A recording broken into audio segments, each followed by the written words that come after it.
that gives, the excellent talk gives a segue into our award recipients. And as I mentioned in my, let me see, I just want to, as I mentioned in my email to everyone, we had an outstanding set of nominations. We are really pleased to present to you the 2020 Washington Academy of Sciences Awards. And the way we are going to do this is we're going to, let me just share my screen. We'll start with our first speaker. At least we'll go through the list according to our agenda. And what we are going to do is to first have, the first award is for teaching science in college. This is a Leo Schubert Award, which is awarded to Sida Ramamurti, and she will be introduced by Stephen Gable. And we have about 5 minutes or so for both the introduction and the speech. So please try to keep the 5-minute constraint. And if you hear a music, that means that it's a hint for you. Okay, thank you, Ram. I am honored to introduce Dr. Sida Ramamurti as recipient of the Teaching Science in College Leo Schubert Award. For over 2 decades, Dr. Ramamurti has made important and enduring contributions to the math program at Trinity, Washington University, both inside and outside of the classroom. She is an outstanding and compassionate educator who has instilled a passion for mathematics in many a student initially intimidated by the subject. Dr. Ramamurti has often arrived at campus early, even on a quiet Friday morning, to conduct supplemental mathematics sessions and to instruct students individually. She patiently and encouragingly addresses questions, thus helping students build their overall confidence in facing academic challenges. Dr. Ramamurti has served as the chair of the mathematics program multiple times, and in this leadership role has introduced fruitful curricular revisions that have successfully supported students in various academic programs across the College of Arts and Sciences. What is more, she has created interdisciplinary courses such as ethnomathematics that weave together mathematical, critical thinking, and language skills. She spent one of her sabbaticals developing highly innovative high school learning modules, thus sharing her expertise with members of the wider community of mathematics educators. Currently, Dr. Ramamurti serves as the Dean of the College of Arts and Sciences, a role in which she has successfully mentored and guided her faculty colleagues to continually improve their face-to-face and online pedagogy. In her service as Dean, she has generously shared her administrative talents with the entire Trinity community and has continued to interact with and to inspire students in a wide range of college ceremonies and activities. And now I will turn it over to Sita. Thank you so much, Dr. Gable. Good evening to all of you. Never in a million years did I believe I would be Zooming one day in the US to receive such an award. To be recognized for my mathematics teaching and to be included in this group of distinguished awardees is an absolute honor. I'm deeply humbled to be here this evening to accept it. I'd like to extend my very special thanks to the Washington Academy of Sciences and the awards committee for selecting me. Of course, I'll not be here if not for my esteemed Trinity colleagues who nominated me. Thank you, Professors Farnsworth and Nimani, for the years of support and encouragement I've received from you. I'm truly grateful to both of you. I also wish to thank my family for always being there for me at every step in my academic career. You wouldn't believe it if I told you that I was so fond of my elementary school teacher in India that there were days when I would come home and insist that my mom wear clothes like my teacher. wear sandals like my teacher, tie up her hair like my teacher. My parents ended up naming my younger sister after that teacher. So from that early in my life, I wanted to grow up to be a teacher, and I never wavered in my thinking through all those middle, high, undergraduate, and graduate years. GW was super welcoming when I came to this country as a PhD student. I owe them much of my success. Without the doctorate degree from them, I would not be in this good place today. When I set foot on Trinity's campus in 1996, I was overjoyed because I was reminded of my own alma mater back in India, the Women's Christian College. Both institutions empowered women, and both campuses were very similar, lush and intimate, and I've not regretted my decision a single day since 1996.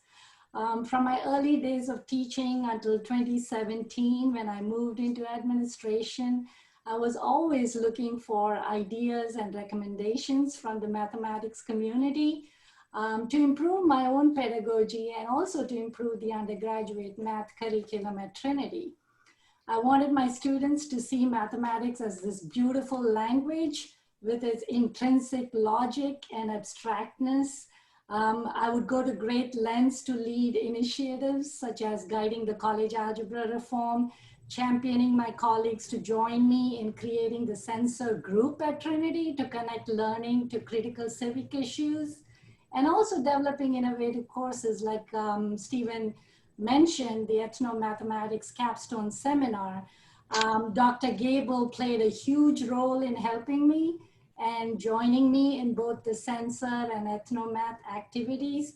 So thank you, Stephen. In addition to my work at Trinity, I'm passionate about helping the local community, and I continue to lead the dual enrollment and early college programs with the District of Columbia Public Schools. In closing, I want to say how appreciative I am of each and every person out there who's helped me succeed at different points in my academic life, and how fortunate we are to have the Washington Academy of Sciences supporting and recognizing our work. Thank you very much.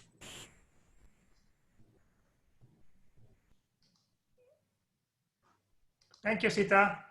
And you are going to get this award in email right now. And what we're going to do is to send all the awards by email to our awardees.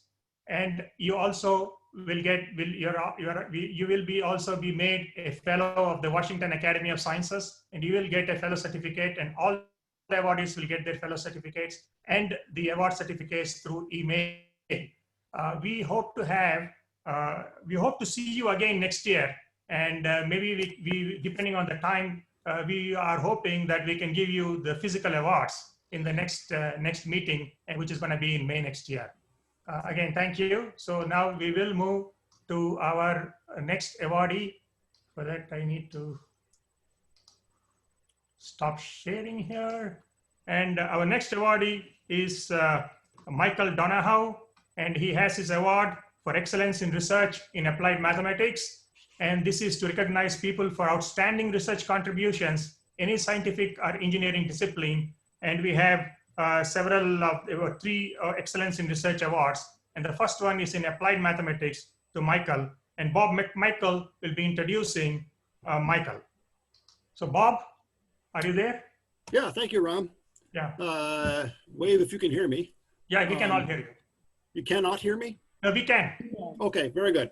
So I'm very honored and pleased to be here to introduce Mike Donahue for the Excellence in Research in Applied Mathematics Award. I'm going to take this little brief piece of time here to try to accomplish two things. One is to introduce Mike. Of course, you're going to get to see him later. But I think more importantly, I should talk about his contribution to the field of magnetics and how that's really changed the way we do our work in the magnetism community. So to do that, I want to take you back to 1995. And this was a period of time when with disk drives were really the hard drives are really king in the computer world, and the density was doubling every couple of years, or every fraction of a year or something like that. And technology was developing very, very rapidly. But we didn't have a really good way to model what the magnetization itself was doing. And this was kind of a hard problem. It's hard because there's two components to it. One is that electron spins like to line up with each other, so they kind of line up and they all point the same direction, and that's what makes it a ferromagnet, and the result is that it sticks to your refrigerator. But the other thing that makes modeling ferromagnets hard, and this is actually probably the hardest part, is that if you have a block of magnetic material, the magnetism in one side of the block affects the magnetism on the other side of the block. So you have to include the effects of every part of the material to figure out what's going on in one small part of the material. It becomes a very hard problem. So Mike's main contribution to magnetism was to write the object-oriented micromagnetic framework code. We call it OOMF. And it allows us to compute what's going on inside a magnet. Small magnets primarily, your read head sensors, your memory cells, and magnetic random access memory, and other applications as well. So this software became very, very popular. The name OOMF that Mike coined became a regular part of the magnetics world jargon, and this is how we do stuff. And this contribution from Mike, a lot of science, it changes changes what you know about stuff. It changes maybe the way you think about things. But Mike's contribution really changed the way we do things. And I think that's a very special category. And so I just want to congratulate Mike on this well-deserved award, and I'll hand it over at this point. Thank you all for listening. Mike? Hi, thank you, Bob. I have to really thank Bob. When I came to NIST 20 years ago, I was a starry-eyed mathematician, and Bob took me under his wing and taught me everything I know about magnetic materials. I think in return, he got a few good laughs, I hope. I should also mention that Bob was the driving force behind the MUMAG, Micromagnetic Activity Group, and therefore OOMF itself. And so none of that happens without Bob. Let's see. Oops. So if I can share here. Bob's talking about 25 years ago. This is a picture, if you can see this, of the three people who are responsible for OOMF. So that's me in the middle, Bob on the right, and this is Don Porter on the left. And Don was started at NIST a couple years after I did, but he's been with OOMF from the beginning. And Don wrote a lot of the critical infrastructure code for OOMF that has kept it running to this day, which is a real testament to his skills as a software engineer. I also want to talk here. I also want to remark on the longevity of OOMF. It's been around now for over 20 years. Generation after generation after generation of grad students have learned OOMF in the classroom, have used it on their thesis work, and have taken it as part of their toolkit into the professional world. It takes a long time to build up that sort of a user base. It also takes a long time to build high quality software, and then to continue to develop that software to keep it relevant in the changing technology in the world. And that doesn't happen without institutional support. And so I also want to thank my early group leaders, Larry Bennett, Bob Shaw, Jim Blue, also Ron Bovair, who's been my division chief for longer than either of us care to remember. And I also want to thank a truly wonderful laboratory Director Chuck Romine. Thank you all very much. Thank you again, Mike. And then the next, let me see if I can. Yeah, so this is the award that you will be getting in recognition for excellence in applied mathematics, leading to new tools for modeling and simulation, which have transformed research into nanoscale magnetic films, structures, and devices. Again, we'll send you this certificate. Now we have our, let me see, I need to stop sharing. The next award is Excellence in Research in Computer Science for Elham. And this particular, the award, the introduction will be done by Chuck Romine. And I need to get out of the sharing mode. And Chuck. Thank you very much, Ram. I appreciate it. This is really exciting for me. There aren't very many organizations that are older than NIST. NIST was started in 1901 as the National Bureau of Standards. But the Washington Academy has us beat by a few years. I think the Washington Academy of Sciences was established in 1898, if memory serves. It's been an incredible honor for me to work with Elham Tabassi, a really first-class scientist for the last several years. She's an inspiration to all of us. She's conducted world-class research, but she also demonstrates care and compassion to her colleagues, and that's so important, particularly these days. ITL has benefited enormously from her perspective, from her talents, from her drive, and from her dedication. She's made amazing contributions and demonstrated international leadership in the area of information technology, research, measurement, and standards. She's made major contributions in computer vision, fingerprint image analysis, facial recognition, artificial intelligence, and machine learning. She's also developed tools that are used internationally around the globe, and also finally recently led the development of the US National Strategy on Artificial Intelligence Standards Development. Her work in biometrics evaluation standards began in 1999. She is the principal architect and developer of NIST's fingerprint image quality, or NFIQ methodology, which is now an international standard used daily by the FBI, by the Department of State, by the Department of Homeland Security, Interpol, and the European Union's Visa Information System, and the Unique Identification Authority of India. So it's used around the world.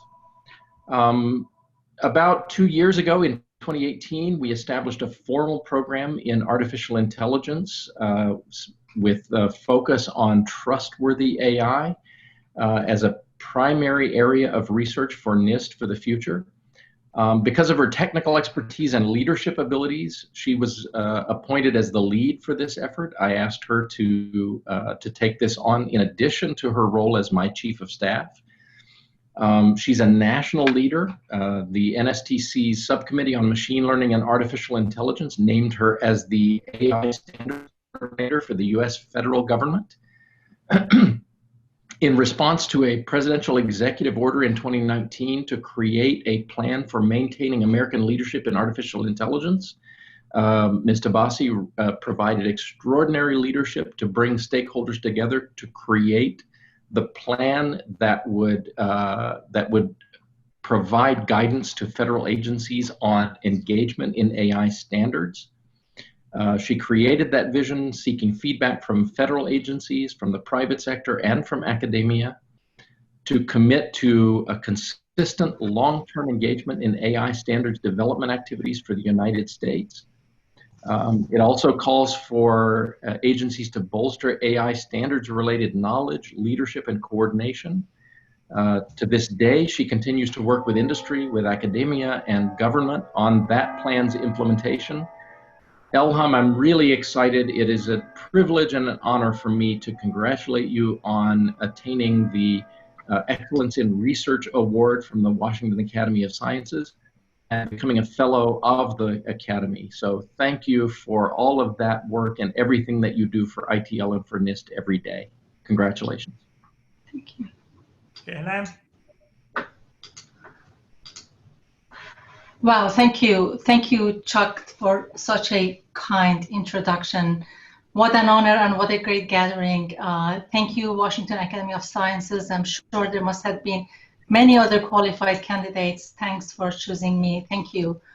And I'm grateful to NIST, everyone that I work with day in, day out, my many colleagues who are here tonight, and of course, my boss, Chuck. Again, thanks for such a kind introduction. And for allowing me to do what I like to do for the past 20 years, building a career every day, working on the things that I love to. I also want to mention my family and thank them, especially our two sons who remind me every day of everything there is to love in this world. I want to say a personal note that, you know, when you grow up where I grew up, at the time that I grew up, in a brutally biased society, in the midst of a bloody revolution and a bloody war, dreams like this are utterly unattainable. The ability to work on the things that you like to do and be recognized for that is utterly unattainable. I owe this to my parents who made me and my sisters believe that as long as that we work our hardest and maintain our integrity, nothing is impossible. Of course, I miss them very much. I wish they could be here tonight, and I can only hope that I had been half the parent that they were to me, to our children. But also on a personal note, because of the very kind introduction by Chuck and all my colleagues at NIST, I want to add this, that I have lived more than half of my life here in the States. Still, I have vivid memories of the night that I packed my life into 2 suitcases and left the only place I knew as home to build a new life in a faraway land. And needless to say, that science and the pursuit of science was our only ticket to this new world. What I remember most of that night is that I was worried and scared that whether I could ever find replacement for the friends and family I was leaving behind. And Chuck and my NIST family and my ITL family that we are here, I know I'm home among great friends like you. Thanks for opportunities. Thanks for friendship. Thanks for support. Thank you, everybody.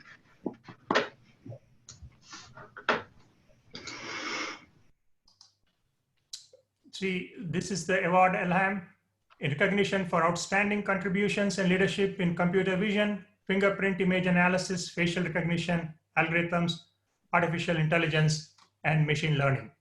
Again, this will be mailed to you later. So the next award is another Excellence in Research Award. This is in physical science. And that will be awarded to John Villarrubia, and he will be introduced by John Kramer. John? Thank you. So my name is John Kramer. I'm the group leader for the Nanoscale and Nanostructure Metrology group at NIST. It's my pleasure this evening to introduce John Villarrubia, whom I've known and worked with ever since we both came to NIST about 30 years ago. John holds a BS in physics from the Louisiana State University and an MS and Ph.D. from Cornell University, also in physics. After a postdoc at IBM, John came to NIST in 1989 to work on the molecular measuring machine. This was an ambitious project to combine the atomic resolution of a scanning tunneling microscope, an STM, with a laser interferometer metrology system. The goal was to achieve sub-nanometer uncertainty measurements over a 50 millimeter square area, about a part in 10 to the 8th. John's key role was to design and build the STM part of the instrument and write the control and data acquisition software and help analyze the data. For this work, he was a co-recipient of the Department of Commerce Gold Medal Award in 1995. After that, John was asked to think about ways to measure the shape of an STM tip. This is because STM images are emerging of the sample topography with the shape of the tip, which has to be subtracted out from accurate metrology. Conceptually, you could just image the tip with an extremely sharp tip characterizer, but how would you make such a thing, and how would you know it's sharp? It sounded like a hopeless chicken and egg project to me, and I was very glad it wasn't my job. But John realized that the needed sharpness of the characterizer could be distributed over many features on a test surface, and that by looking at the maximum image steepness in every direction, even just using a random roughness sample, you could at least set an upper limit envelope on the shape of the tip. Then John dug into the literature and found that the formalisms of mathematical morphology, especially the operations of dilation and erosion, were a perfect fit for this application. John's method is called blind tip reconstruction, and his work in this area is truly seminal.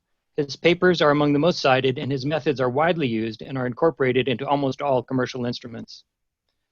From there, John moved on to the same conceptual problem, but in scanning electron microscopy, how to extract the true sample shape from an image. Except in this case, the physics is completely different, having to do with electron scattering in solids and secondary electron generation, and charging of insulators due to electron capture and the like. John developed a modeling code called JMONSEL, which is widely regarded as the most physically accurate Monte Carlo low-energy electron scattering model in existence. He currently is continuing to develop, test, and improve the modeled physics and to apply the code to solve challenging problems both in electron microscopy and such widely divergent fields as X-ray microcalorimeters and radiation detectors. Finally, I want to say that beyond his obvious physics acumen and accomplishments, one of the things I most respect about John is his scientific thoroughness, care, and integrity. John has a high standard for what he considers a publication worth a new contribution to science, and he's the most careful and attentive manuscript reviewer I've ever known. There has been more than 1 year when, as a supervisor, I considered one of his most significant accomplishments to be preventing a paper from getting published, despite strong pressure from co-authors, because of some subtle but substantive inconsistency that was not easily resolved. This kind of attitude has made John a perfect fit for a place like NIST. In sum, it is with great pleasure that I present to you Dr. John Villarrubia, winner of the Excellence in Research in Physical Science Award. Thank you. John? Yes, thank you. Thank you all, you members of the Washington Academy of Sciences, for this honor. Thank you especially the 2020 Awards Committee. And I want to thank John Kramer for nominating me. John has been a respected colleague ever since we met about 30 years ago as new hires in the same group. For most of the last 14 years, he's been my group leader. What a happy thing it is to discover by way of this award his good opinion of me. What a pity it is to learn something like this only shortly before a reorganization will put us in different groups. Within a week or so after Sriram emailed me the news of the award, and before it had been publicly announced, I received congratulatory messages from international or industrial colleagues who should have had no way of knowing about it. This was my first indication that there are people out there who backed up John's nomination. I'd like to thank them, and maybe some others also who supported my nomination but who have remained anonymous. So you've just heard John Kramer's description of some of the problems that I've been working on. These problems were motivated by industrial measurement needs, and I learned about them because that's often what we do at NIST. My education did not, however, well prepare me to know which problems were interesting to other people. I imagined that as a future academic, an interesting and solvable problem was gold. If I knew of one, I would want to keep it under my hat, lest I be scooped before I had a chance to make progress on it. My industrial colleagues don't have time for that nonsense. They'll tell you their problems for free. The semiconductor electronics industry writes books about the things they wish they knew how to do but don't. At NIST, we sometimes get to work on their problems, but not on their timetable. And both of those are blessings. So thank you all very much. Thank you, John. And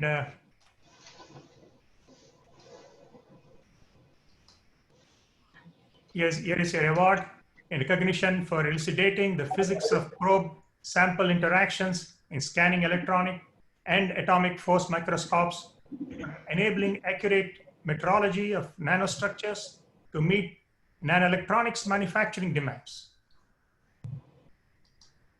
The next set of awards are for the leadership awards, and these awards are to recognize an individual in the government or industry for outstanding leadership in advancing science or engineering. And our first awardee in leadership in biological sciences is Susan Gregurick from NIH, and Richard Conroy will introduce her. Richard? Thanks, Ram. Can you hear me okay? Yeah, we can hear you. Are you also on video? Yes. Oh, yeah, you are here. good. Okay, perfect. Thanks. So it's my pleasure, as Ram mentioned, to introduce Dr. Susan Gregurick as the recipient of the Leadership in Biology Sciences Award. I could easily spend more than 5 minutes introducing Susan and her many accomplishments, so I'll just try to focus on 3 key areas where I think she's made a significant difference to the community and to the work that within the federal government. So I was just looking back through the list of publications that Susan produced when she was Professor of Computational Biology at the University of Maryland, Baltimore County. I just realized, in fact, I think I've cited one of Susan's publications. So if nothing else, there's this whole process has highlighted the impact she's had also in my own work and my own research work before I started in the federal government. But to say a little bit more about her background, Susan, during her time at the UMDC, published a number of groundbreaking articles in the modeling of small angle neutron scattering and in the use of terahertz spectroscopy for modeling molecular dynamics. From there, she transitioned to being a program manager at the Department of Energy, where she oversaw the development and implementation of the Systems Biology Knowledge Base, or KBase as it's called. I think this was a great example of Susan's forward-looking views and leadership qualities and pulling together what I think was the first large-scale data science platform where users could upload their own data, analyze it alongside data from other groups. It had a great unified graphical, it still does have a great unified graphical interface. And it wasn't targeted for any specific group. So it encouraged the plant community, the microbial community, and the physiology community to submit data and utilize the platform. That's just one of several examples of the 7 years she spent at the Department of Energy, and part of the reason why NIH recruited her away from the Department of Energy to lead the Division of Biophysics, Biomedical Technology, and Computational Biosciences at the National Institute of General Medical Sciences. When she was there, she oversaw the development of many different programs. And again, there's a long list of initiatives that I could mention. But I just wanted to pick up one on the team science end, because I think even if you look back at the publications from Susan's academic career, you can see that outreach and education and training has been a key theme running through both her federal government work as well as her academic work. And I think the development of the team science initiatives at NIGMS are a great example of that, encouraging different multidisciplinary groups to come together, recognizing that there are some problems out there that can only be tackled using a team science approach. More recently, in fact, last year in 2019, Dr. Gregurick was recruited as the Associate Director for Data Science for the whole of NIH, and she's now the Director of the Office of Data Science Strategy. And in that position, she's overseeing the development and implementation of NIH's first strategic plan for data science. And I think, again, the range of initiatives she started is testimony to her vision for bringing together both the computational sciences and the life sciences, and understanding what the infrastructure that needs to be set up, as well as how to support the community to better develop computational techniques that can be used in the life sciences. So it's with great pleasure to see Susan receiving this award. I think it's well deserved and overdue for all the work she's been involved in. So it's my pleasure to introduce Dr. Susan Gregurick as the recipient of the Leadership in Biological Sciences Award. Thank you so much, Richard, and to all of my colleagues here today. I'm truly inspired, and I'm in awe of my fellow awardees. I want to acknowledge that these are remarkable times for all of us, and we all share in this experience, and I truly do believe that we can all contribute to the solution of this pandemic. I am humbled and honored by the Washington Academy of Sciences today. This academy, formed in the earlier times by founders Alexander Graham Bell and Samuel Langley, has a long history in data science. I did a quick scan of your proceedings from the academy, and indicates that the first data science article in geophysics was published in 1912 by Sosan and Merwin. An interesting article, didn't understand much of it, not my field. Fast forward to the early 90s, when biomedical scientists forecasted a data tsunami or data deluge that would result from healthcare informatics technologies and an increasing number of researchers using high throughput sequencing and other omics technologies. And as anticipated, we are living in a data-rich world. According to Network World, by the end of 2025, it's predicted that there will be 175 zettabytes of all sorts of data, most of it residing on the cloud. For scale, probably most of us know that 1 zettabyte is about 250 billion DVDs, or about 36 million years of HD video. The question for my office and for my role as the Associate Director for Data Science at NIH is, what will we do to harness this data for the better good of health and humanity? The NIH strategic plan that Richard mentioned is not one person's effort. It is a team sport with input and activities from over 100 colleagues across NIH, including Richard, who work on impactful activities such as data infrastructures, enhancing cloud computing, data platform interoperability, a true passion of mine, fair data sharing, new software capabilities, and new training opportunities, including new areas of AI, ethics, transparency, and biases. As I approach my first anniversary as the Associate Director of Data Science at NIH, I'm reminded of an African proverb: if you want to go fast, go alone. If you want to go far, go together. By going together, NIH has made astonishing progress this past year, and I really hope that we can continue to go together to solve the challenges of data science and apply these challenges to address COVID-19. And finally, I just want to give a quick shout out to my dear mom and dad, Benny and Pat Gregurick, who are inspirations to a young girl and now friends to an all grown up woman. And with that, I thank you, all of you, my colleagues, for this wonderful honor. It's truly a pleasure to be here today. Susan, thank you. And your award will read in Leadership in Biological Sciences Award to Susan Gregurick in recognition for extraordinary leadership in advancing computational methods in the biological sciences and leading the development and implementation of the first NIH strategic planning for data science. The next award that we have is in Leadership in Engineering. Leadership in Engineering goes to Dawn Tilbury from National Science Foundation. And introducing her will be Dhananjay Anand. Is Anand here? DJ here? I am. Yeah, go ahead. Oh, well, yeah.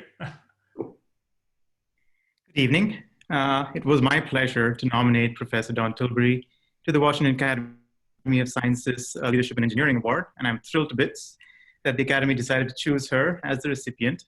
As her citation reads, her leadership spans the sort of dual priorities that most professors have: to advance the field and to mentor future engineers.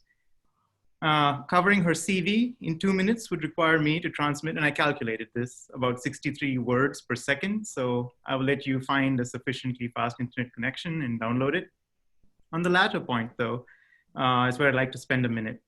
So I've spent my entire adult life in a research setting, and starting from the bottom as a lab technician, early in my career, I had the privilege to work with several amazing scientists, some who might be considered, leaders in their field. And you learn pretty quickly when you're, a lab tech, that when you're working for great minds, ambitious leaders, all you have to do really is commit to their idea and work really hard to realize their vision. Maybe throw in some mild strategic sycophancy and great things can happen. And I got pretty good at that. But then I worked for Professor Tilbury, and she was nothing like the bosses of my past. During our early meetings, I found myself sort of searching for resonance with her interests. Maybe a clue is to be found in her 1996 paper in control systems letters. I think she likes Petri nets. How about distributed time-delayed non-holonomic bandwidth limited control system of some sort? So my desultory sort of pursuit of buzzwords though, when I was doing this, there were a couple of things that I did find interesting. And my interactions with her changed significantly. And she created tactical plans to guide my exploration, and I was terrified at the prospect of failing, and I often did. But there was a plan for that too, to go at it again. Other students that have worked with her, have had a similar experience and spoken to some of them. Whether it is sorting out your career goals or deciding on a place to meet for dinner outside the conference hotel, Professor Tilbury can help you make a good plan. It takes a lot more patience, commitment, and faith in people to do what Professor Tilbury does. She's a leader in engineering because she engineers leadership in others. Thank you for recognizing her, and congratulations, Professor Tilbury. Don, I think that was a DJ in an EMT outfit is actually not in his home. He's somewhere outside with the 5 people at this stage. So thank you, DJ, for coming. And Don. Yeah, thank you very much, DJ. It's really a great honor for me to receive this award, and I appreciate all of your hard work on the nomination. My first thought when I looked at the announcement was it was great to see so many women among the awardees. Throughout my career, I've been involved in activities and support for women in engineering.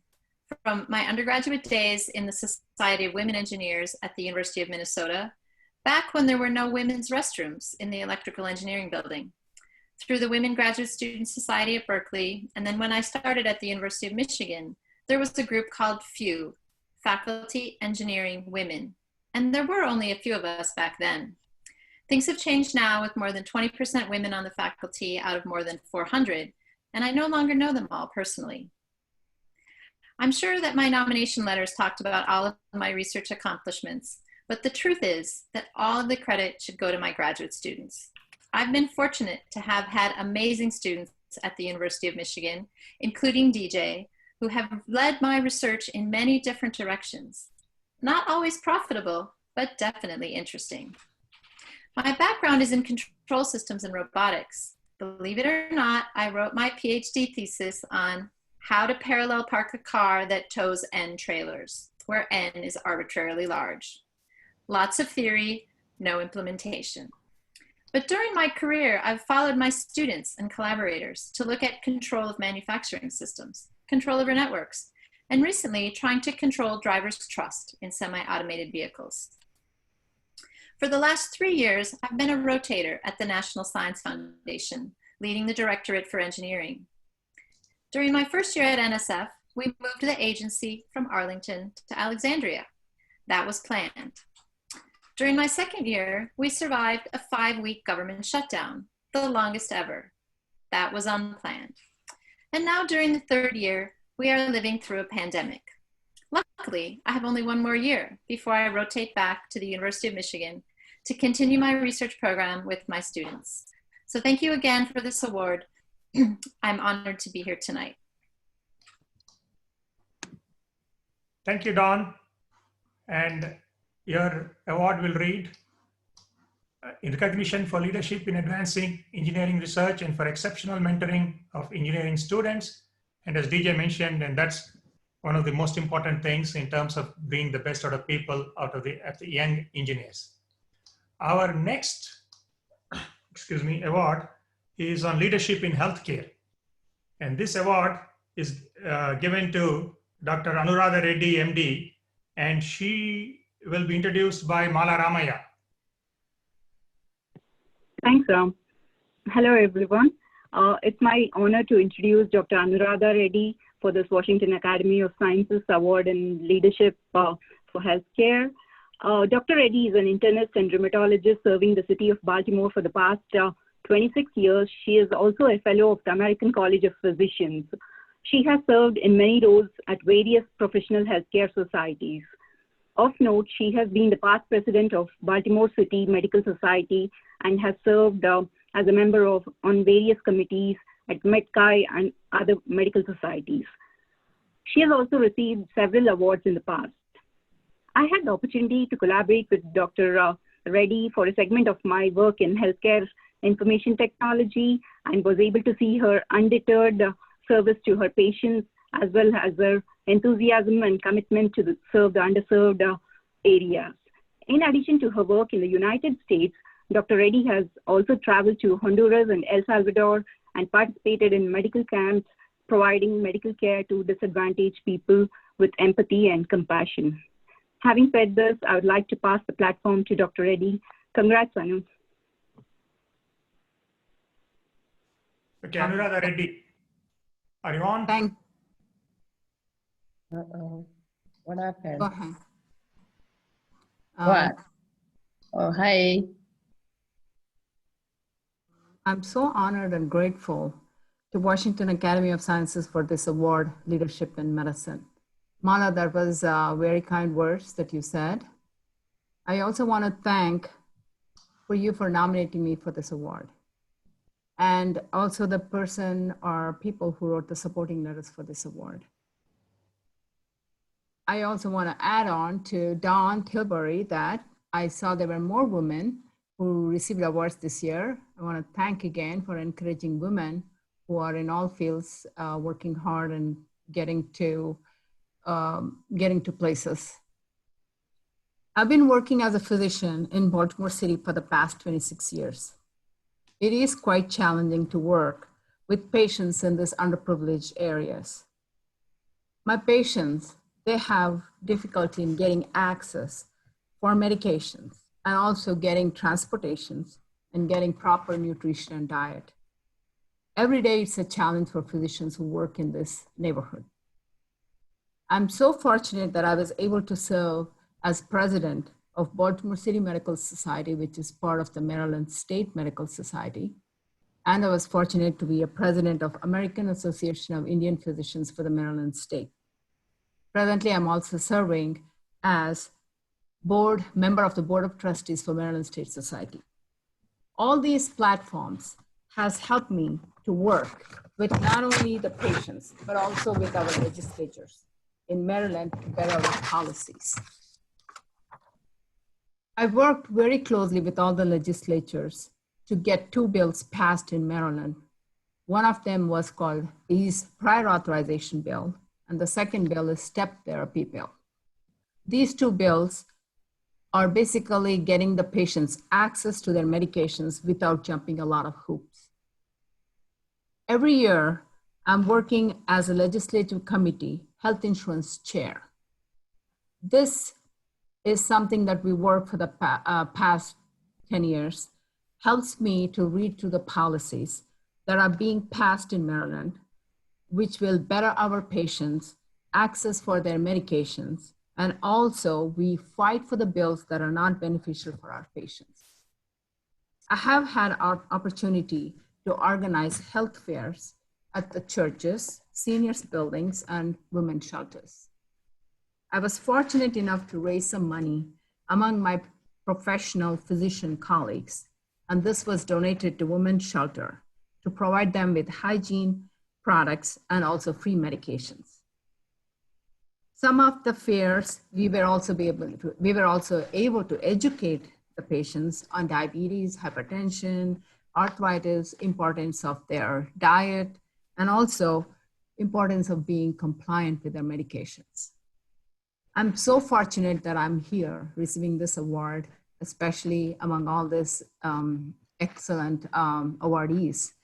And I want to thank my staff. Without my staff, I would not have been able to do all this. And I also want to thank my family, my husband, and always supporting my passion to serve the patients in the community. Thank you again, Washington Academy of Sciences. Okay. Thank you. Thank you, Anuradha Reddy. Here we have your award, which will be given to you in recognition for leadership in healthcare and for serving the underprivileged community of Baltimore. As Don and Anuradha mentioned, that this year we have the largest number of women awardees in the history of the Washington Academy of Sciences, and we are very proud of that. And we hope to see the same trend in the next years. Our next award winner is Lisa Kanahan, who's getting an award for leadership in IT standards for industry. And she will be introduced again by Chuck Romain. Chuck? Chuck there? Okay, yes, took me a second to find the mute button. Thank you very much. this is, I'm also excited to be able to introduce Lisa Carnahan to all of you. I've known Lisa for quite a number of years, and she's an amazing professional. She's a passionate leader with an astonishing sense of duty. I can't resist. I have to say she also has a very wry sense of humor, and instead of thinking of problems as problems, she thinks of opportunities. She's got an amazing array of technical skills, but her leadership has really allowed her to make amazing contributions on behalf of the United States to the IT standards development in many different domains. She has looked at or worked in standards in cybersecurity, in privacy, in healthcare testing, and also in conformity assessment and conformance testing. She started, I hope she won't be upset if I tell you, she started her career at NIST in 1986 in the Computer Security Division. She was responsible for the initial development of one of the flagship products of the Computer Security Division, the Federal Information Processing Standard 140-1. Those of us in the computer security arena sort of revere 140-1, or at least FIPS 140. This is security requirements for cryptographic modules. She also worked on the conformity assessment program for that standard and served as the first cryptographic module validation program director. So that may not mean much in the abstract, but let me tell you, when you're on the internet and you're looking to make a purchase or to conduct other business on the internet, and you see that little lock symbol on your web browser that indicates that your data are being encrypted, think of Lisa and the incredible work that she did to ensure the security of the data that we send over the internet. She was a pioneer in that area. In addition to that, she led a team that developed health IT testing infrastructure to support exchange of electronic health records nationwide. Under her leadership, they developed a radically different testing infrastructure than had been developed before. It's become the primary tool by which health IT systems are tested, not just in this country, but around the world. It's used by over 140 vendors to test more than 400 commercial systems that are now conformant to these standards. That includes companies from the UK, from China, from South Africa, from Japan, France, Germany, Canada, and many more in addition to the US. I have to also mention that I asked Lisa recently to take on a leadership role, a really important new role that I created on voluntary voting system standards and guidance. Well, let me back up and say I created a role for her in information technology standards. So she's an associate director for my laboratory. But I've also asked her to take on again activities in the voting system standards and guidance arena. And as you know, there's nothing more important right now than ensuring the integrity of our voting systems. This requires not just technical excellence, but an amazing ability to work effectively with elections officials from all over the US and also federal agencies. So Lisa, thank you for all of the work that you do for NIST, for the nation, and for ITL. It's my great honor to congratulate you on winning the Leadership Award and becoming a fellow of the Washington Academy of Sciences. So thank you very, very much, and happy to turn the podium over to you.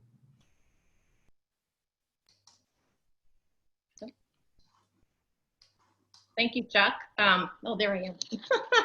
Well, after Elham getting me weepy, I'm going to get weepy again. I wanted to thank you, Chuck, and Jim St. Pierre, who's the Deputy Director of the Information Technology Lab at NIST, for this nomination, and for your support and encouragement that allows ITL to maintain its leadership role in contributing our research results into standards activities. The reputation of our researchers in bringing data-driven correctness and soundness to standards development allows us to positively impact products and services that we all rely on now, as well as the promise of emerging technologies. I share this award with those ITL researchers with whom I collaborate. Standards are in our daily lives. Most likely every IT product and service you use has implemented a standard in its design, in its manufacture, or in its delivery. Very few folks start out their careers thinking that standards activities will be a major focus, unless you are hired at NIST immediately after college, as I was, and as Chuck mentioned, in 1986. To quote Alan Aston, who is a great past NIST director, there is elegance in standards. And I think there's an elegance in documentary standards development. Few activities like standards development exist where there's a free interchange of technical ideas and their continuous evolution happening among a very diverse group of people, often worldwide and often representing competing interests. They operate in a collaborative environment based on openness and fairness, and all hoping to reach consensus, mostly. And all with a purpose of having a positive impact in people's lives, their safety, their security, their quality of life, their economic livelihoods, and viability. So thank you, ROM, the awards committee, the Washington Academy of Sciences, for this wonderful honor and on a subject that I love, which is standards. And last but never least, I want to thank my husband, Ken, for his unwavering support of my work, my many trips away from home to attend standards activities, listening to my frustrations and sharing my joy. So I thank you all.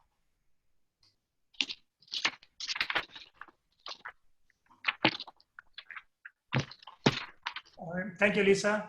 So your award is in recognition for national and international leadership in IT research and development for cybersecurity, privacy, healthcare testing infrastructure, standards, and conformance testing. Now we move from the leadership awards to the distinguished career awards, which are the lifetime achievement awards, and they are to recognize people who have had a significant impact on any scientific or engineering discipline. We have our first awardee is Ming, and let me see, since her nominator is unavailable, I will be introducing. Pardon? Sorry, Rama is here. Rama is here. Okay, I'm sorry. Rama, can you introduce Ming? Yes. Can you hear me? Yeah, we can. All right. Now let me see if you want to also. We don't see you. We can hear you. Okay. Rama is always heard, not seen, as you know. All right. Glad to be here, enjoying the award ceremony. It's my great honor and pleasure to introduce my distinguished colleague and a dear friend, Professor Ming Lin. Ming is now the Elizabeth Stevenson Reeves Chair of Computer Science and a distinguished university professor at the University of Maryland, College Park. Before coming to Maryland, she was a John R. and Louis S. Parker Distinguished Professor of Computer Science at University of North Carolina, Chapel Hill. I worked very hard to get Ming to College Park, and we are extremely thrilled and delighted that Ming and Dinesh are at College Park.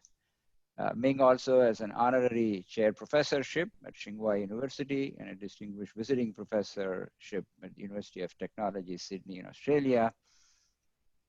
Ming obtained her BS, MS, and Ph.D. in electrical engineering and computer science from the University of California, Berkeley, and has received several honors and awards, including the NSF Presidential Young Career Award, Honda Research Initiation Award, UNC IBM Junior Faculty Development Award in 1999, ULC Kettleman Award for Scholarly Achievements in 2003, and Beverly Long Distinguished Professorship 2007 to 2010, and IEEE VGTC Virtual Reality Technical Achievement Award, one awarded annually to those who made the most significant technical contributions in virtual reality, and many, many Best Paper Awards. Ming is a fellow of ACM, IEEE, and Eurographics. So I have known Ming more than a decade, and we used to meet very often at the NSF panels.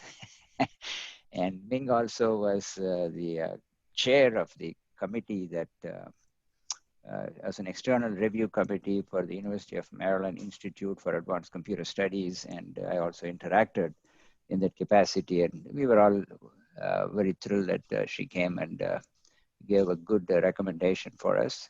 In a short span of 3 years, 2.5 years, of course, Ming came as the chair of the Department of Computer Science, and she is also now affiliated with Amazon as an Amazon scholar.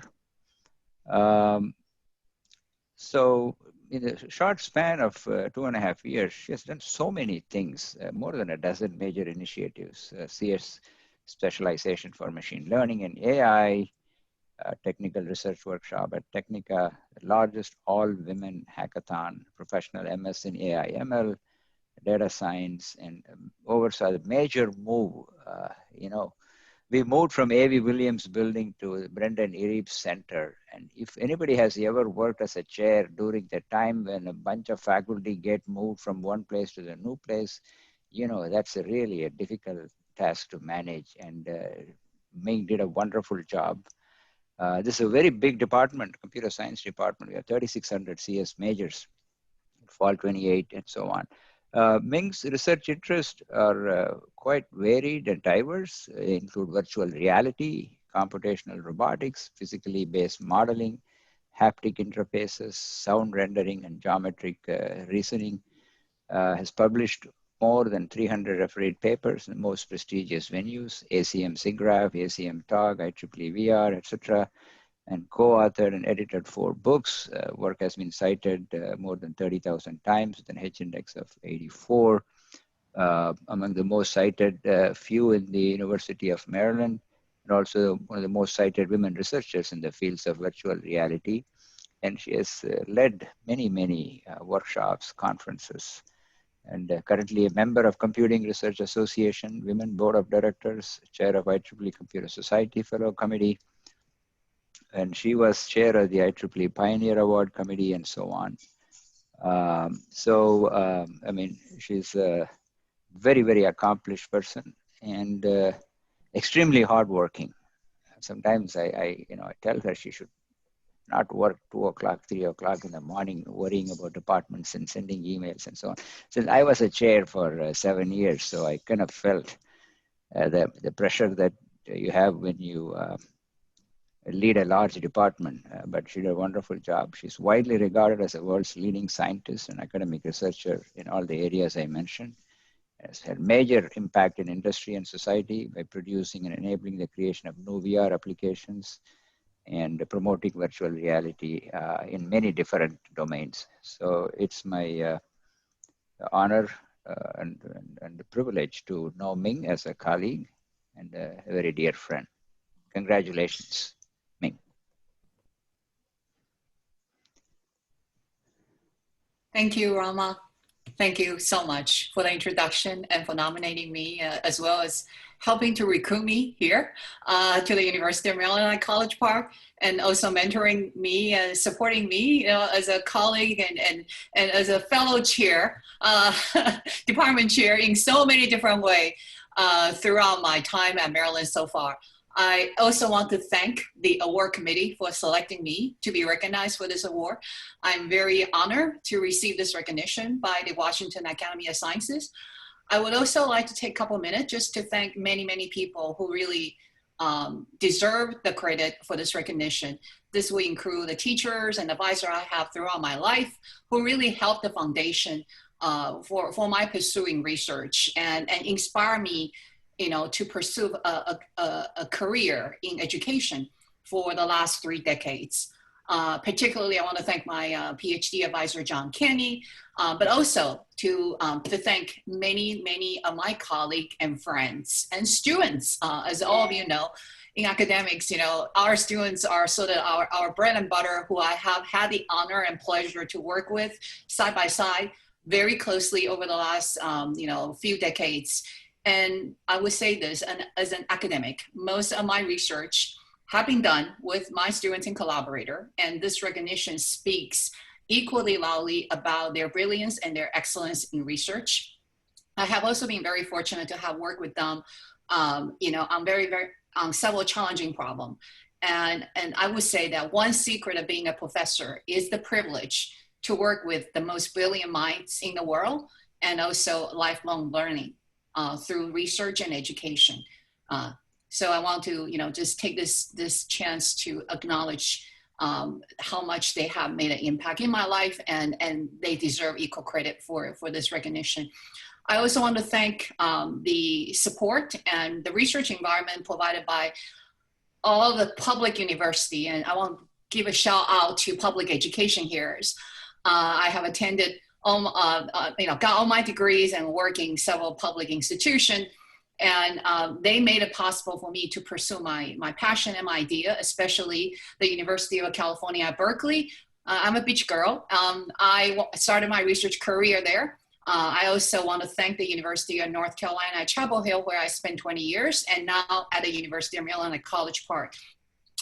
Finally, I want to thank my parents and family, especially my husband Dinesh Manocha and my daughters Aminda and Anisha, who have been very, very supportive and patient and understanding of all my crazy work hours. And thanks everybody again for being here. And also again for Rama and the committee for this award. Thank you all. Thank you, Ming. And Ming also was our keynote speaker in the last year's Academy meeting. So many of you might have already seen and met her. And your award is in recognition for seminal contributions to computer graphics, virtual reality, robotics, and intelligent systems. Our next distinguished speaker, and this is a segue, which Ming just mentioned about Dinesh. Dinesh will be introducing Hanan Samet, who has his distinguished career in computer science. Dinesh? Hey, Ram, can you hear me? Dinesh, we can hear you, but we can't see you right now. Oh, okay. Video is on, so. Yep, you can see you now. You're also a beach person, okay. Okay, great. Well, that's the background. Good evening, everybody. It's an honor to be involved with Washington Academy of Sciences. I remember the great dinner we had last year. Too bad because of COVID, we can't do it, but look forward to the physical gathering. It's a real honor for me to introduce my colleague at University of Maryland, Professor Hanan Samet. Hanan has been on the faculty at University of Maryland, I guess, forever, since the mid-70s. I have personally known Hanan since early 90s, though I just joined University of Maryland about 2.5 years ago. Hanan is very well known in computer science, and not only computer science, but many other fields, because he's pioneered a whole area, which is called spatial databases and multidimensional data structures. For those of you who works in computer graphics, spatial databases, robotics, and vision, these are common terms. But what does it mean for the broader world, spatial databases? To give you an example, if any of you use Google Maps, okay, or Google Earth, you're using Hanan's work. If any of you play games using Hanan's work, if you're doing any spatial reasoning using cameras, computer vision, and robotics, you're using Hanan's work. So you can imagine how many tens or hundreds of millions of users use Hanan's ideas every day. So Hanan has actually pioneered this area called spatial databases. In the way back in 70s or 80s, he wrote some books where he introduced some concepts called quad trees or octrees. And these concepts are so fundamental that every computer science and other non-computer science majors learn undergraduate thing. And he, in fact, written books on this area, and his books are known as the Bible of the field, He's like the god of spatial data structures.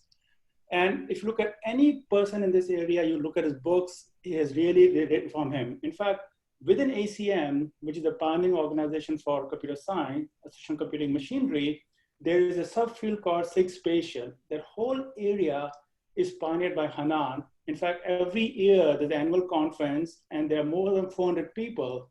And every leading computer company, Apple, Microsoft, Google, Facebook, they all send there because they're all using spatial databases area in their research. And this is an area that's been really pioneered by Hanan. So his impact has been amazing throughout computer science, but even folks outside computer science, in geographic information systems or other areas, even they use his work. So as I said, all this big systems, spatial databases, Google Maps, they all build on it. And even when you do things like web queries, GPS devices, they all use Hanan's work quite well. And the impact of Hanan, of course, in computer science, he's very well regarded. He incredible number of awards. He's IEEE Fellow, ACM Fellow. About 9 years ago, he got one of the most prestigious awards in computer science called ACM Paris Kanellakis Theory and Practice Award.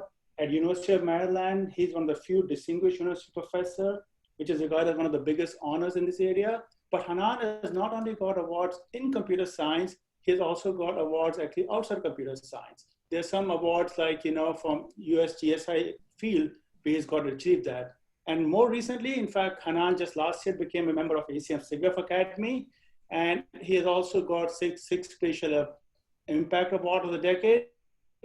And some of his recent work, if you have time to check, he's been working on a map query interface which can access millions of new articles using a map. Like you look at the map and everything, including how COVID, everybody wants to know how COVID is spreading, where COVID is contained. You should check out Hanan's work on how he really, uses spatial map to convey the information. So again, with all this wonderful thing, it's a pleasure for me to introduce Hanan to you, who is a very, very prestigious member and very honor deserving of this great award from Washington Academy of Sciences. Thank you. Yeah, okay. I hope I get this right. I'm trying to the video. Do you see me now? Yeah, but your face is, you have to go up a little bit because Do you see me? We can see, yep, that's good, Hanan. Yeah, you're great. But do you see me? Yeah, we can see you now. But I don't see myself on my screen. That's because you are up there. Okay. Oh, so I don't see myself. Is that it? You can, but you have to adjust your... Oh, okay, no problem. No problem at all. Anyway, I really want to thank the Academy for honoring me with this great award. And it's a real honor when I see who else got it and to be in very august company. Now, I also want to thank Dinesh for nominating me and encouraging me to do this. Now, what I want to say is a little bit about my work, or at least what I'm interested in. And basically, I was sort of under the impression that problems are not unsolvable. And so I've worked and solved quite a few problems that were deemed unsolvable. It's just that nobody told me they were unsolvable. So I solved them. But it's sort of based in my work is really based on intuition. And I would call it bottom up. And what we do is we try to extract the theory from practical problems. So I usually tell my students, let's build this, we're building a system, and then as we're doing it, we're actually deriving the theoretical issues, and that's an important thing. Also, the advantage here is that you don't get scooped because other people are just not doing this work. So you're deriving these problems, and I don't want to say that it's easy, but it's easier to get on in the academics if you're first. And this is sort of a way of being first. Now, so you don't really have to worry about being scooped or things like this. Of course, during my career, I've encountered many people saying, why are you still working on quadtrees? Or why are you doing this? Or why you shouldn't do this work for your master's thesis. This was said to me by a very, very famous scientist. But a few years later, he came around to my point of view. But basically, if you believe, it's important to believe in what you're doing and show a passion for doing it. And that's what I sort of like to do. And I would like to thank some of the people who really helped me out. And the first one is Gary Knott, who introduced me to the problem of deletion in quadtrees. And then Azrael Rosenfeld heard about my work, but he was thinking of images, and I was not thinking of images. I was looking at just like multidimensional binary search trees.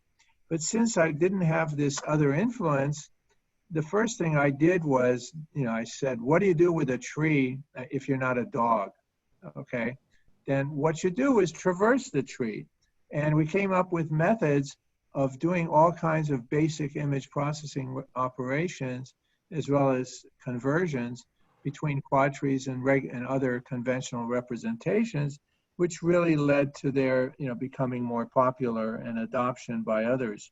Now, I owe a lot to my students and colleagues. In particular, I had a student, Gisli Hjaltesen, with whom I've done some really wonderful work, and also Jagan Sankaranarayanan and Markku Tamminen, who was a professional colleague from Finland, with whom I worked, a lot and had really wonderful papers. And also I want to thank my advisors, namely my thesis advisor was Vinton Cerf, who didn't bother me at all. He was a great listener. And I also worked for John McCarthy, who paid my salary, and he only asked me twice what I was doing. The first time was when he told me that Robin Milner didn't think that what I was doing was sound. The second time was that the problem was too hard and that somebody else who was much smarter than me couldn't do, and so I would have no chance of doing. But I responded to him, the difference is that when you have to solve a problem, you become much more creative than when you don't have to. Now, I mentioned before about the notion of unsolvable problems. My PhD thesis was on proving correctness of translations of code. I was like 30 years too early, and today it's called translation validation or proof carrying code. But if you look up my name, you'll see that people refer to it. I mean, 35 citations is not a lot, but you sort of, if you're not at the right place, that's the issue. Now, I also want to thank my parents who helped me a lot, and especially my father, who when I was very young, he bought me a book called The First Book of Computers. So he sort of had, if you're my age, you remember first books. Some of you probably remember them. But he had the idea and he said, well, you should read this. I never read it. It sat on the shelf, but he certainly had the right idea for me. The other thing I wanted to thank, the other person I want to mention is I had an uncle who was a scientist, and he's told me that your work should be your hobby. And I have to admit that this is, I enjoy my work, and I like to impart that sense to my students. I think that's one of the most important things we can do, is have a passion for our work. And if you do, you probably will be successful. So that's an important point. Finally, Dinesh mentioned my current work, which is in reading news. And my chair introduced me to the dean, and the dean asked me, what do you do? And I said, I read 10,000 newspapers. Then he turns to my chair and said, is this guy crazy? Well, I have a system called Newsstand, which does do that. And that's what Dinesh was mentioning, looking at a map query interface. This has been a lot of fun because since I was 6 years old, I was a newspaper junkie. And every time my father came home with newspapers, I read them. And even at Stanford, there was a Tresidder Hall, a place where sort of a student coffee shop. I spent too much time there reading newspapers, then I just stopped. Because if I get a newspaper, I read the whole thing. So this work has been a lot of fun that I've been doing.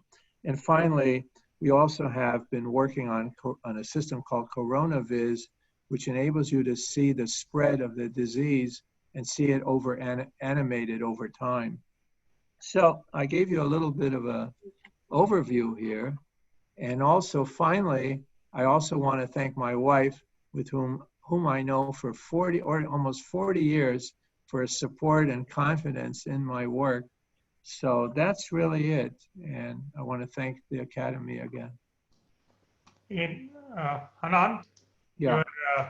Your award will read in recognition for pioneering contributions to developing multidimensional spatial data structures and indexing for applications in graphics, GIS, vision, and databases. Again, thank you. So this leads to our next award, which is Distinguished Career in Engineering Award, which will be awarded to Appajosula Srinivasa Rao, and he will be introduced by Chandra Ullagaddi. Chandra, Is Chandra there?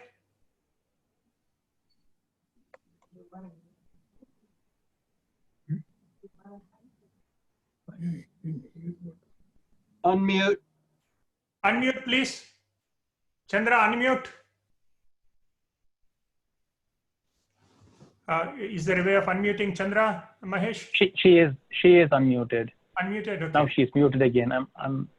You unmute. I did again. Okay.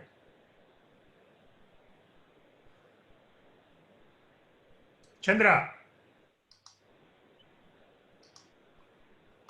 We have some slight glitch here. While that's happening, one thing I'd like to do, as you have seen that we have really outstanding awardees. She's unmuted. Unmuted, okay, good. Okay. And Chandra? No?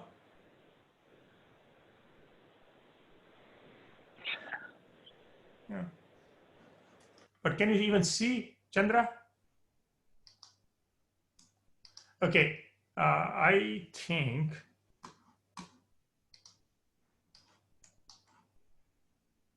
We can see him, but he's talking, but we can't hear him. no. Okay, can't hear Chandra. Okay, so it's probably muted, but we can't even see the video. Yeah, the video is available. It's on the manifold page with all the pictures. Oh yeah, that's right. That's right. We can see, but that's interesting. Maybe his mic is out. Chandra, your mic seems to be out. Okay. So you're, you see. Hear me now? Yeah, he can hear you. Okay. Okay, sorry for the delay. It's not the right time to get my computer malfunctioning. So I'm not that computer literate. Anyway, thank you very much for inviting me to introduce my friend Dr. Rao. It is a very difficult task. I heard a lot of talks, speeches and all that, and I will try to do the justice for him, for Dr. Rao. First, I will talk about his education, then experience, then whatever he achieved, this one, and then I talk a couple of minutes about his work, because you'll never see it published or talked about or mentioned anywhere, okay?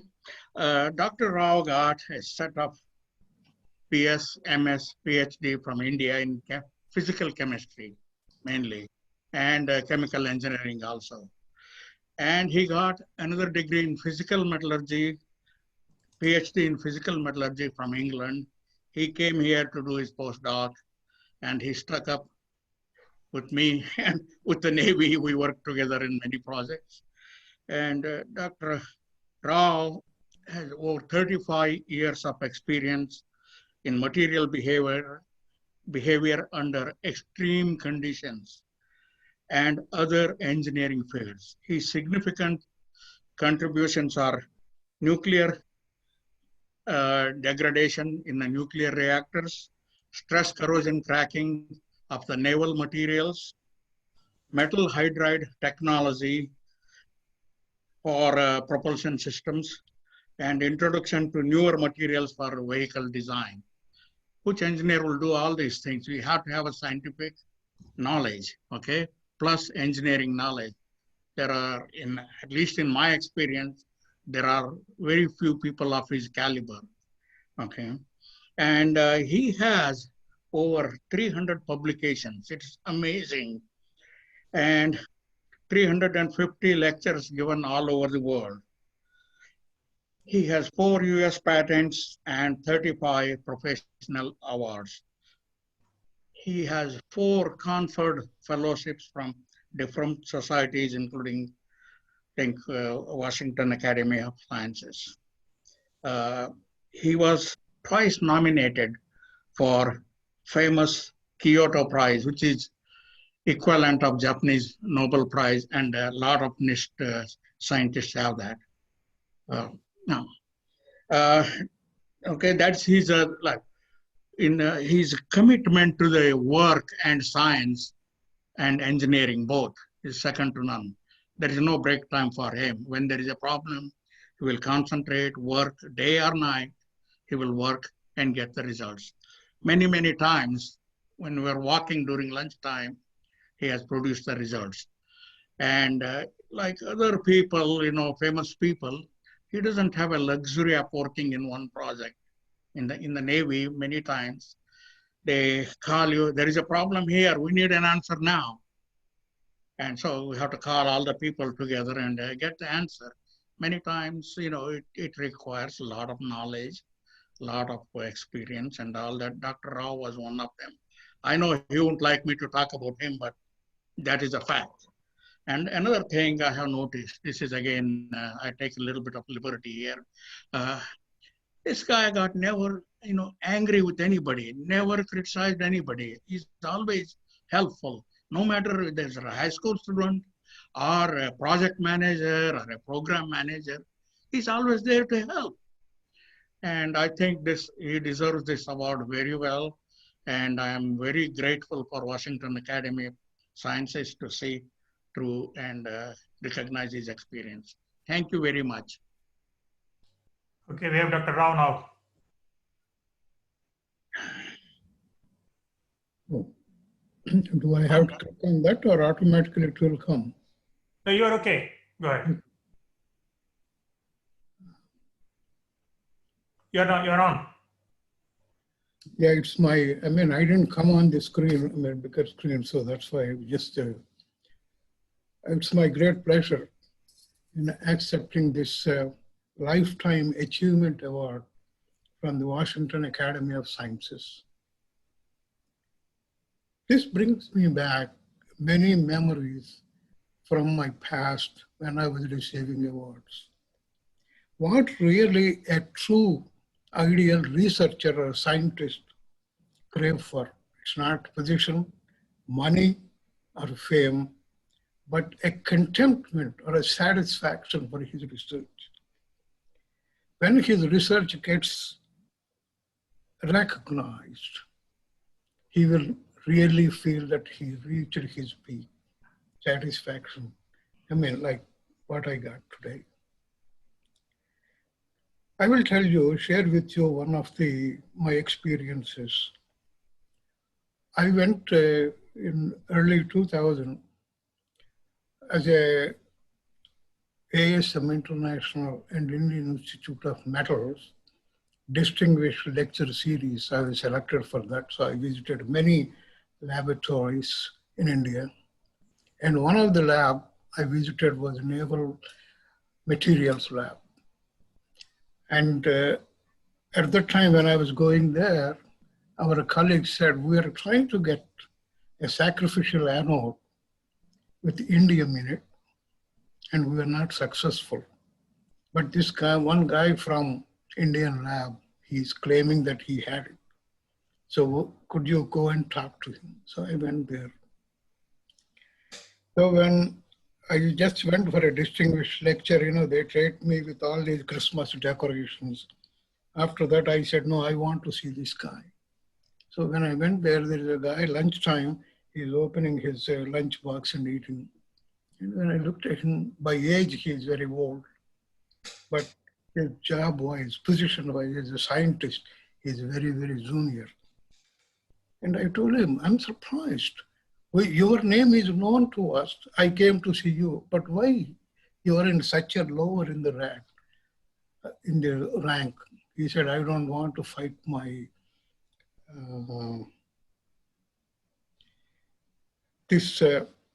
I don't want to fight the rat race filled some upliftment in the career. What I want is satisfaction. And then there was a model of INS Virat, that is Indian equivalent of aircraft carrier. He said to me, my baby is sailing on the INS Virat. When he said that one, I could see in his eyes the contentment, satisfaction. I invented this and it is being applied. So I don't care whether I am promoted or not. So that is what I want to share with you. that is a true scientist crave for it. Not the question of, well, we will elevate, we will come, we will fight, then we will come up. But that is not it is. Today, I'm facing the same thing. It's a lifetime achievement award, a distinguished career in engineering.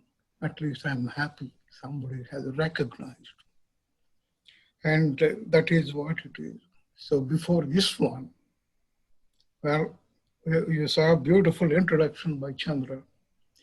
And really, I'm humbled for his opinion about me. And I should thank him. I would also thank equally the selection committee of the Washington Academy of Science, who thinks that I deserve this award. And finally, I would like to thank Washington Academy of Sciences for recognizing me for this award. And also equally, I should also thank my wife, who was by my side when I was, under stress and all these things. Thank you very much. Thank you, Dr. Rao. And then we have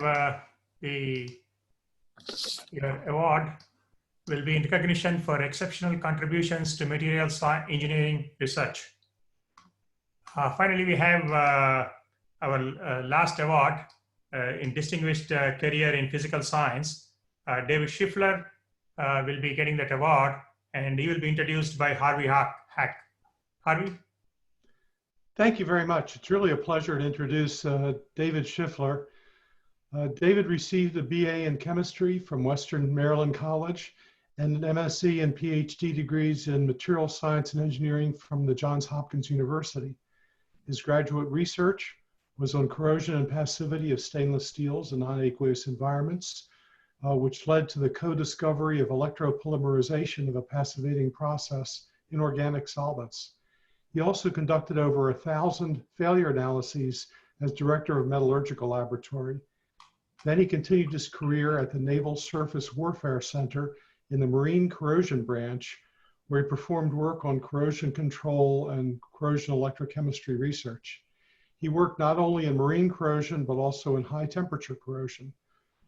Through his research and publications, he gained a reputation as an expert in a variety of corrosion-related topics, including marine corrosion, passivity of stainless steels, hot corrosion for marine gas turbines and incinerators, and the prediction of corrosion service life.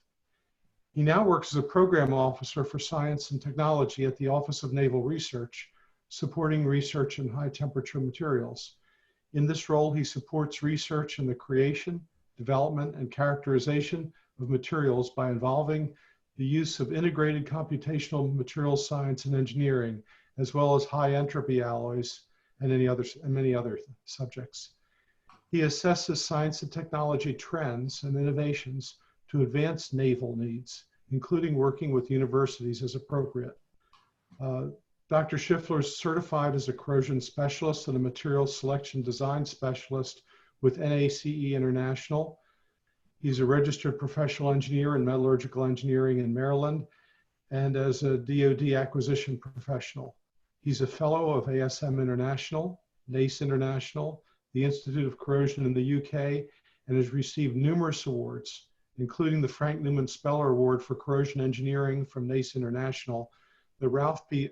Adler Award for Lifetime Achievement to the DoD community, and both the Miller-Peterson Award in Corrosion Engineering and the Jerome Kruger Award in Corrosion Science from the Baltimore, Washington section of NACE International.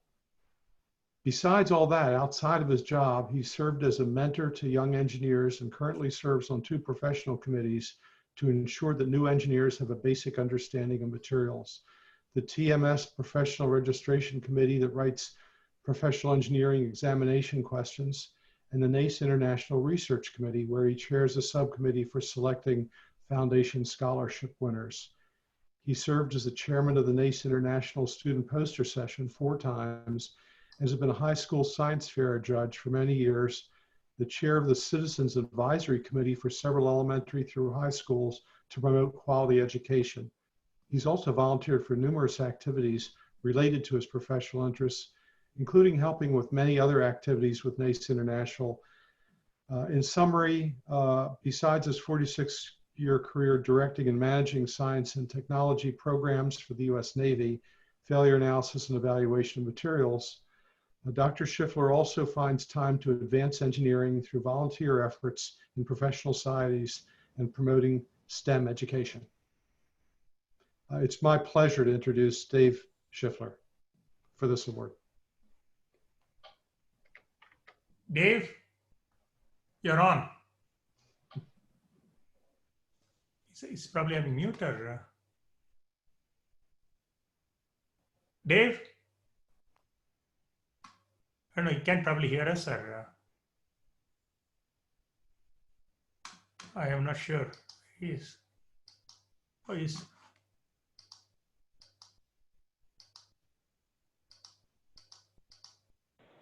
Is he called in? Is he called in? I don't know. I don't see.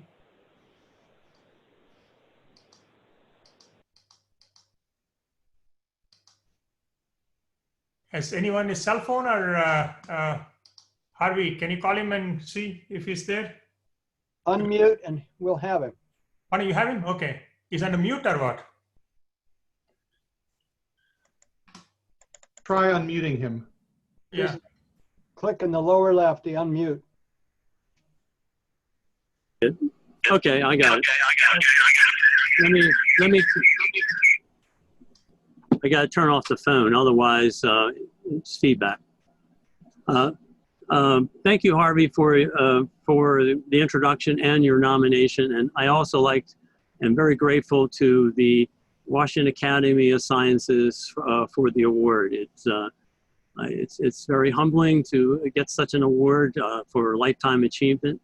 I'd like to recognize a few people. First of all, I'd like to start with my parents, who taught me that hard work and straight shooting would get you far. Then I like to thank Robert B. Pond Sr. He turned me on to materials when I was still in high school. I had won a chemistry award for my local high school, and we had a refresher course in Baltimore in 1967. And that's when I first met him in his fundamentals. Little did I know that he would have a greater influence in my life. It was 7 years later that after graduating from Western Maryland, he gave me my first technical job. A few years later, he actually became my father-in-law. And so he was a mentor in many ways. One of the things he taught me was that he never worked a day in his life. And the reason why he never worked a day in his life is he loved what he did. He enjoyed teaching, and he enjoyed examining materials and how they behaved, no matter what the conditions. He also learned to invent how materials were formed. He was one of the co-inventors for melt extraction, which you develop solid alloys out of molten metal directly. I'd also like to thank my wives. Margaret was my wife for 34 years until she died in 2010 while accompanying me to Japan. That was a tragic loss. She allowed me to do a lot of things. There's a lot of truth behind every great person or great man. There's a great woman behind them, and Margaret was very supportive of my work. A few years later, I met Bonnie, and she too fully supports my work and the long hours that I put in at many times. Other people I've met, when I was at Hopkins, I met Jerome Kruger, and he was my mentor at Johns Hopkins, as well as Patrick Moran. And I owe a lot to both of them. What I do now is I explore new materials, and we look at higher and higher temperature materials and try to find longer life when we go to higher temperature, which doesn't seem to be quite right, but we're able to do that. And so the thing I get joy out of is providing programs for the professors, but more importantly to the students that are doing the actual work, and seeing that their start with programs I support leads them to careers either in academia or in industry.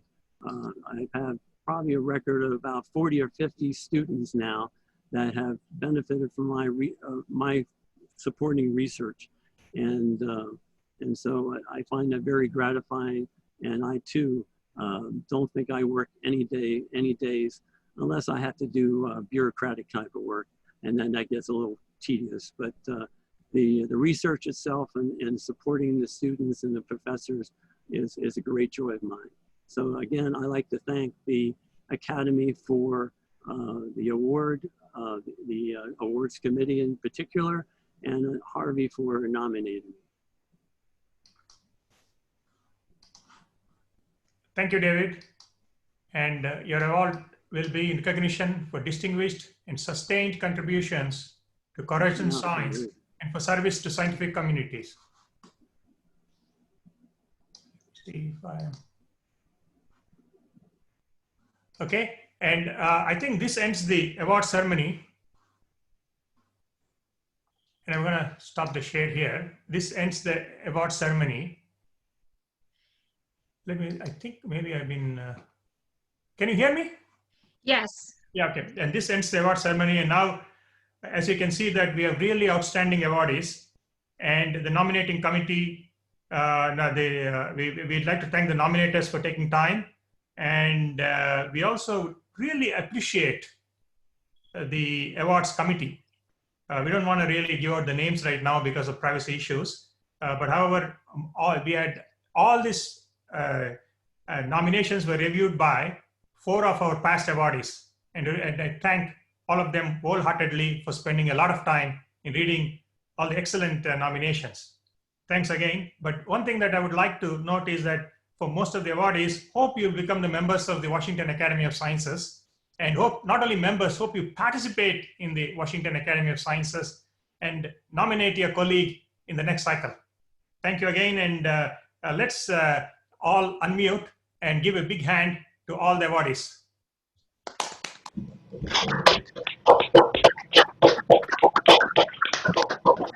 Yeah, we're unmuted. Yeah, now over to Judy, who's our president, for our remarks. I know we're running a little late, but thank you all for your patience. Thank you. I want to congratulate all the award recipients.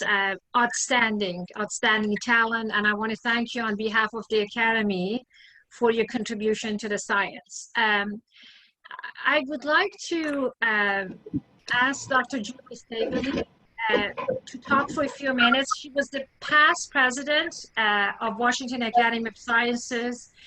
I cannot thank her enough for all the work that she has done in support of the Academy. And her energy and dedication, it was just impressive. Thank you, Judy. The floor is yours. Thank you, Mina. And thank you for inviting me to the Academy years ago. I started off like Mala and Porva as a secretary, and I've been around for almost 4 years now. And I want to congratulate all the awardees tonight.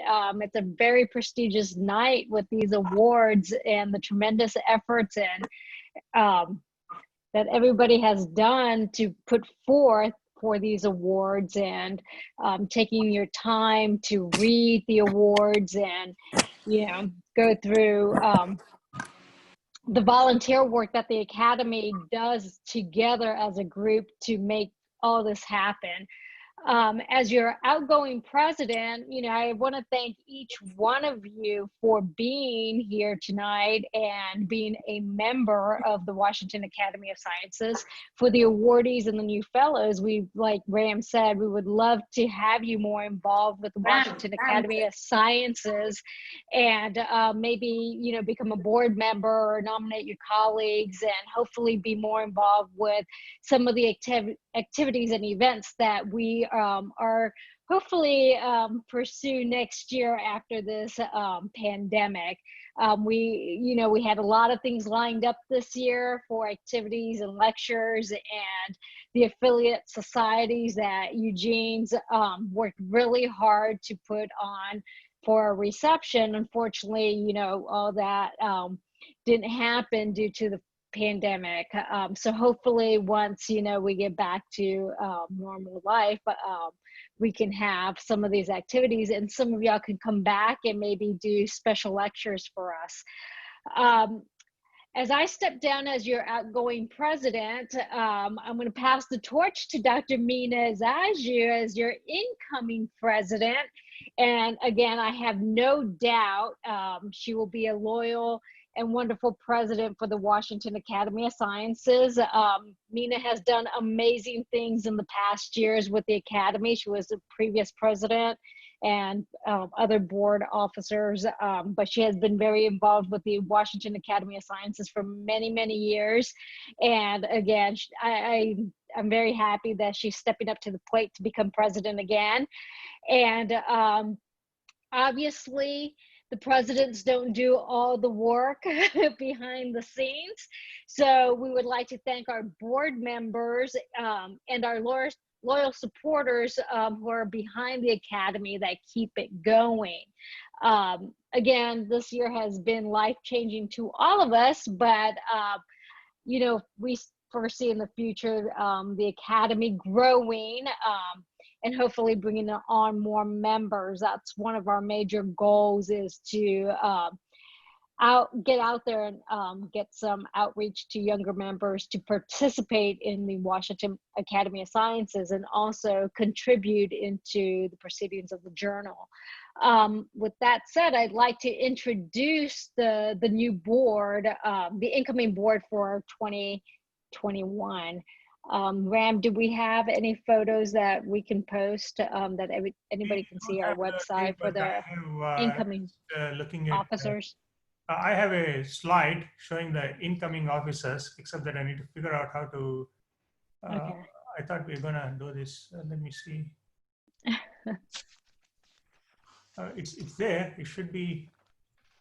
Okay. We can, why don't you keep talking? I'll just get it out in 1 second. Okay. I don't know, I'll just share my, whatever it is. What can you see? There we go. Okay. So this is the incoming board of the Washington Academy of Sciences for the year 2020-21 term. Like I said, we're going to have incoming President Mina Zaju, Secretary Mala Ramaha, Treasurer Ron Hintala, Vice President Administrative Affairs Joanne Horn, Vice President of Affiliated Societies Jean Williams, our journal editor Sathan Howard. She has been amazing this past years with online lectures. Our Vice President of Membership would be Mahesh Mani, Vice President of the Junior Academy Paul Averson, Immediate Past President, yours truly, Judy Stavely, President-elect Ram Sriram, and members at large Michael Cohen, Purva Dakar, Lisa Freehill, Parviz Azaju, Parisa Masami, David Terrain, and Terry Longsworth. This is our incoming board, and we want to thank them very much about volunteering their time and efforts into the Washington Academy for the next year. And for many years, they have been with us. So let's give them a round of applause.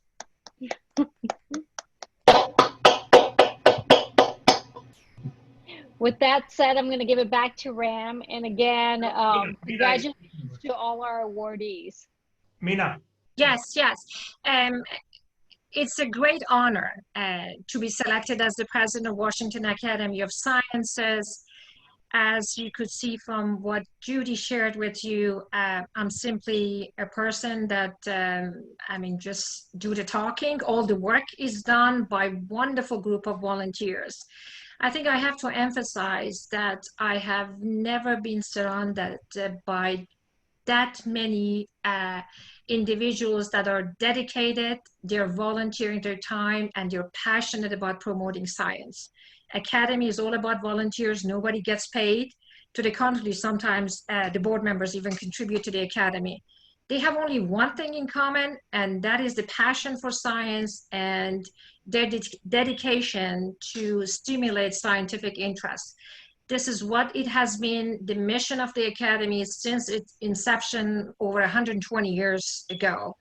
The mission and focus remains the same. We want to promote scientific interests in our community for today's generation and also the youth. We have to concentrate on the next generation, and that's the work that the Junior Academy is doing under the leadership of Paul. If you want to learn more about how to get involved with Junior Academy, please contact Paul. We need you. We need your passion for science. We need your positive energy in helping us continue with our mission. And that is, again, promoting scientific interest, not only for this generation, but for generations to come.